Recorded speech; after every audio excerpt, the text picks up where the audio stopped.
Olá! Hoje a gente vai mergulhar numa história impressionante sobre estratégia, sobre fé e que gira em torno de um local que, até hoje, é um baita quebra-cabeça. Vamos falar sobre a Fonte de Harod e a famosa Batalha dos 300 Guerreiros de Gideão. Pois é, e se um lugar tão importante simplesmente desaparecesse dos mapas? Essa é a pergunta que vai guiar nossa exploração hoje.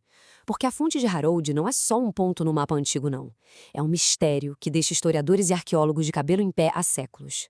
Então, vamos juntos desvendar essa história. Para a gente entender a importância dessa fonte, primeiro a gente precisa voltar bastante no tempo. Pensa aí, por volta de 1150 a.C. Os israelitas estavam vivendo um período terrível, de puro desespero, sofrendo ataques constantes.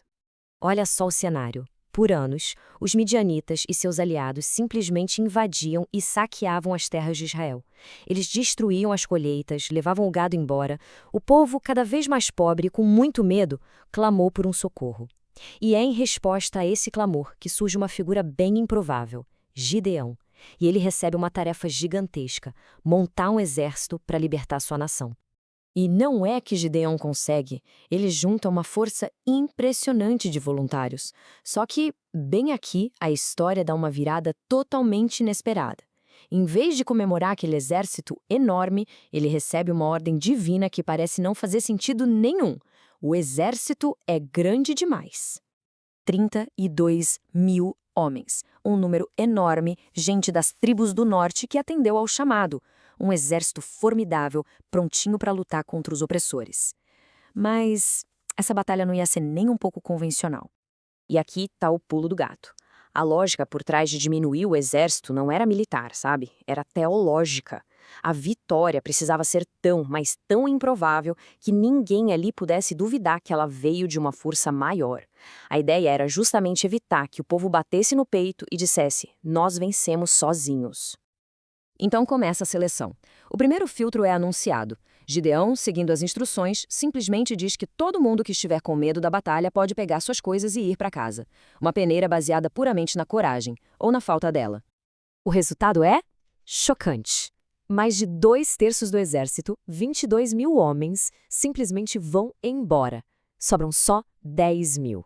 E é exatamente aqui que o nome do lugar, a Fonte de Harod, começa a fazer um sentido incrível. A palavra Harod em hebraico quer dizer tremer, ter medo. Ou seja, a fonte onde tudo isso aconteceu era literalmente a fonte do tremor. É um nome que casa perfeitamente com o espírito desse primeiro teste, né? Conecta o lugar ao evento de uma forma fantástica. Mas acredite, mesmo com 10.000 homens, o exército ainda era considerado grande demais. E isso nos leva ao segundo teste. Um dos métodos de seleção mais famosos e, vamos combinar, mais esquisitos já registrados na história. Gideão leva os homens de volta para a Fonte de Harod. A instrução era simples, só observar como eles bebiam água.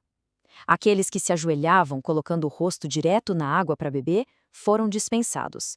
Agora, os que pegaram a água com as mãos e levaram até a boca, esses foram os escolhidos. A interpretação mais comum é que esse segundo grupo se manteve mais alerta, sabe? Mais pronto para a batalha, sem baixar a guarda completamente. Depois desse teste, o exército é reduzido de 10.000 para apenas 300 homens. Isso mesmo, 300 soldados para enfrentar um exército inimigo descrito como uma multidão. A desvantagem numérica era, agora, astronômica. Então, a pergunta de $1 milhão é: como 300 homens poderiam vencer? A resposta não estava na força bruta, mas sim numa tática brilhante de guerra psicológica. O plano era genial, de tão simples. Cada soldado recebeu uma trompeta e uma tocha que ficava escondida dentro de um jarro de barro. De noite, eles se dividiram em 3 grupos e cercaram o acampamento inimigo. Ao sinal de Gideão, todo mundo ia quebrar os jarros, revelando a luz das tochas, e tocar as trompetas, tudo ao mesmo tempo. Tenta imaginar a cena. Escuridão total, silêncio e, de repente, um barulho ensurdecedor e luzes surgindo de todas as direções. Os midianitas, acordando em pânico, acharam que estavam cercados por um exército gigantesco. Na confusão, eles começaram a atacar uns aos outros e fugiram em completo desespero.